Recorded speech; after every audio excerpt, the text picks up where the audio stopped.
So this afternoon we're here and we're going to go over Bijur fittings. These little fittings, the grease fittings that oil the whole car. You pull a lever, I believe once a week or every 500 miles, and it oils all the moving parts on the chassis and the engine. So what I'm doing is these Bijur fittings, they sell for $30, $35 a piece. And there's whatever, 30, 40 on this particular chassis or engine. And that's a good bit of an expense. They say they're not rebuildable, but I spoke to a couple different people and I figured it out on one of my other cars and took them apart before they told me you can't. And I take them apart and rebuild them. And they're pretty simple. And the reason why I also want to rebuild them is when you get a replacement one of these that they make nowadays, this bolt size here is not the same size. The replacements they don't make that I know of. But either way, even if they were, one, I want to keep it original, and two, I don't want to spend $35 times 35 or 40. It's in the hundreds of dollars. I'd rather take the time a little bit, take them apart. So all these fittings, they're here on the table, you can see them. These are different ones that go along the chassis. These are in the engine compartment or frame. These are bolts that go with them and the caps that go on them. And here's where I'm taking them apart. This is a diagram of where they all go on the car. And what I'm going to do is, a couple of people asked me to do a video on how they come apart and how you put them together and what it's all about. So that's what I'm going to show you right now. And what you do, they're, like I said, these fittings, there's a number on this fitting here. You can see it says S1 right over here on the bolt. And it goes 0, 0, 0, 1 to 7. They have a 00, a 0, or a 1, a 2, 3, 4, 5, 6, 7. And that's the size of it. There's a little pin in here that I'll show you. It's a little metering piston. That little piston comes out of here. And the diameter of this piston, all the valves, the Bijurs, the hole in the center is all the same. The piston's what difference, and they're literally only about a thousandth or half a thousandth difference. So between a 1 and a 2 might be a half a thousandth. And that's what's different in there. So what you do is you take them apart, and you'll see all the parts on them, I'll show you. And how you get them apart is you take a nice pick, or I use an awl here, and you push down on this little piece here. When you push down, then you pull up on it.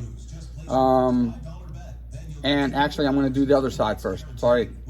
There's a bushing in here. I'm going to take this piece here. I use a screw extractor.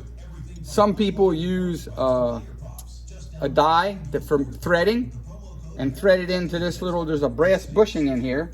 You'll see this little teeny sucker here is all we're taking out, something that small. It's a little teeny bushing. And that holds in the screen and the packing. So what I do is I just screw this in here a little bit, not real hard, just enough to catch it. And then I will put it on. I'm saying this is the best way, it's just the way I've done it. I'm talking to a couple different people. My friend Dick Clow and Butch in Ohio has a shop, works on P2s. And I put it in a clamp, just enough to hold this, not to mess anything up. And I just gently tap down on it. And we try and get it out. That time we didn't get it hard enough, so we're going to try it again. We'll screw it in a little bit tighter because I don't want to ruin that little bushing. So you put that in, just snug it up so it's there, and then tap it. And it's coming out, I can tell.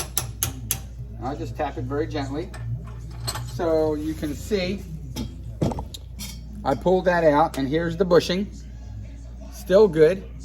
And then it just spins right off of there. And if it doesn't come off exactly, I have a little pair of pliers here. I just gently turn it.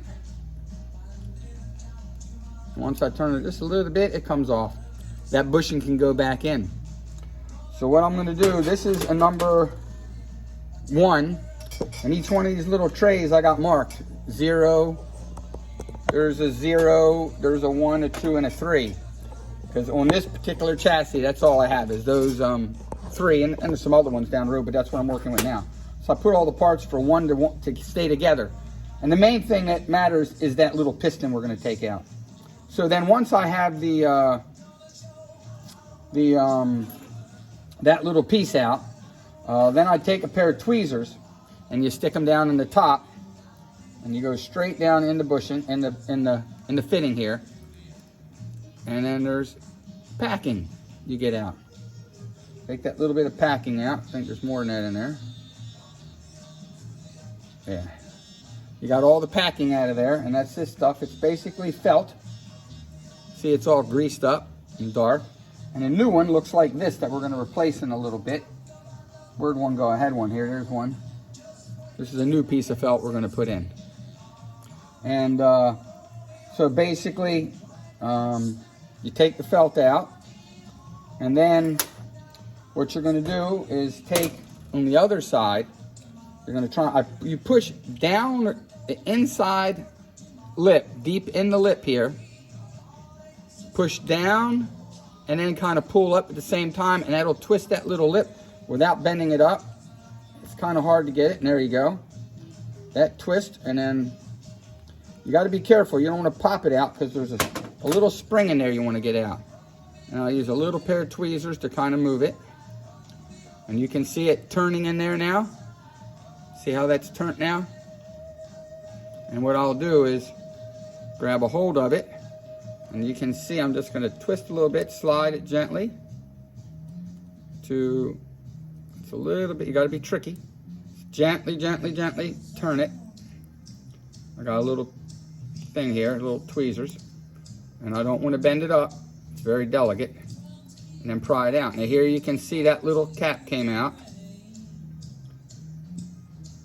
There, where are we at? There's the little cap that's in there.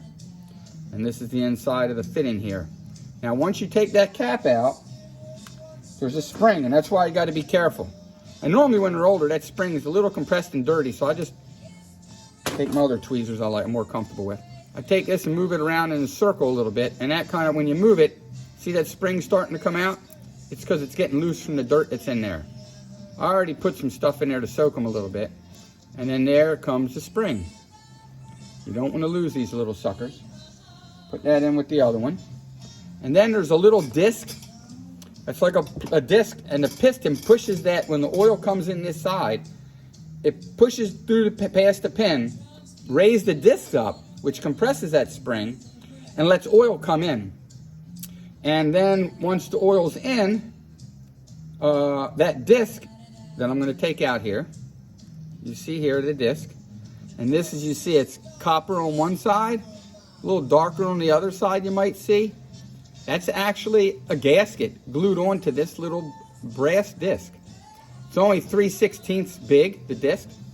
So the disc comes out next, and then there's a little pin in there. And if you push down on the pin a little bit, I have a smaller diameter rod here that I kind of push on the pin, and that will push inside of here is a screen.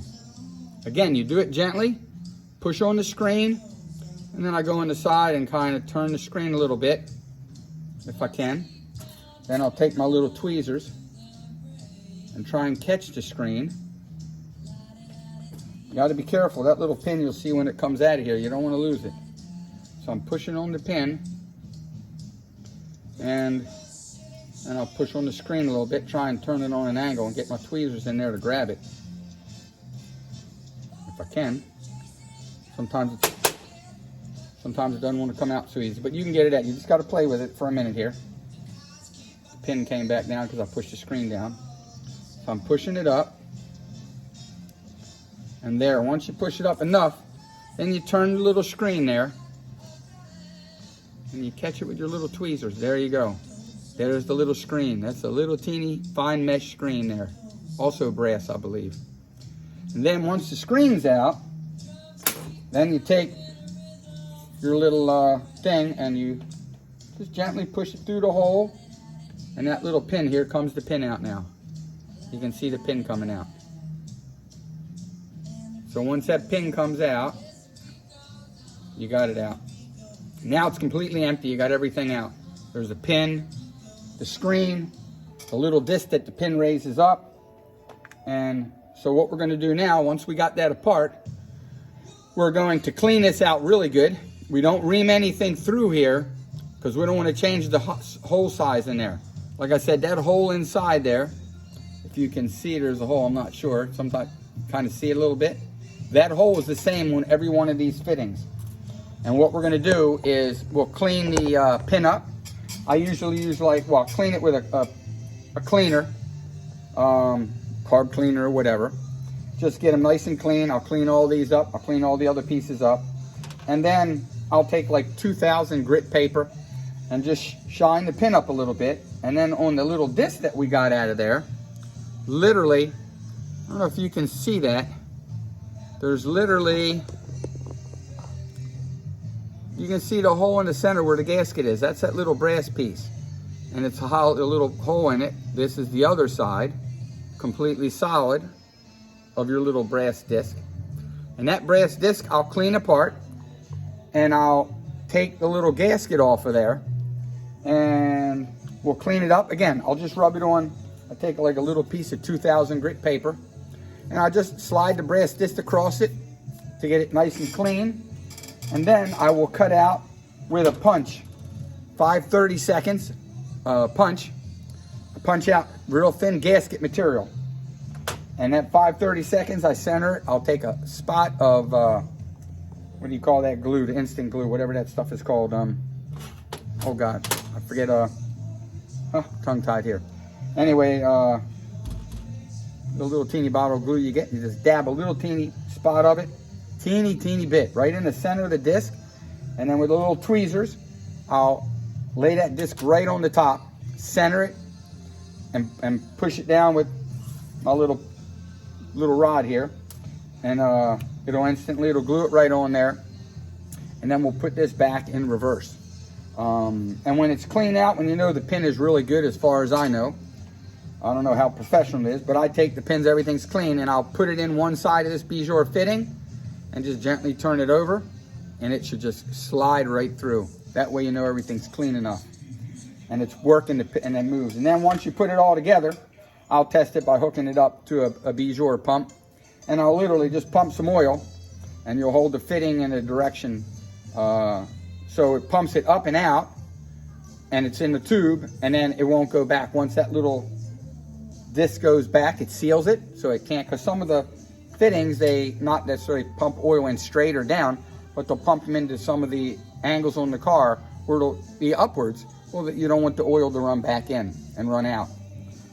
So that's what we're doing. That's how you take them apart, and then we'll clean them up, and then we'll put them back together, and we'll show you them done. But at least you know, if you know how to take it apart, you know how to put it together. It just goes in reverse. And also you, what's that called? Oh my, let me see if I got it here. Thread locker, yep. Take the red thread locker, and I'll literally just dab a little bit, I mean a little bit, on that little disc that presses in. Not the one on the inside where the felt goes, but I'll do it on the top where the piston side is, where this presses in here, or this side, it's supposed to compress in, just to make sure it's tight enough. And of course, when I clean these up, I kind of bend that little lip out a little bit, and then when I press it in, again, I'll take a 5/30 seconds piece of brass that I machined and take it like a press and push that little disc in so it keeps it nice and flat, and just very gently tap it so it's flush with the top of this. I'm not saying this is exactly the best way to do it, but that's the way I've done it. I did it on my 28 Phantom 1 a couple years back, and they're working great. So anyway, hopefully this tutorial helped you, and you have a good day, and we'll keep on motoring down the road, guys. Enjoy.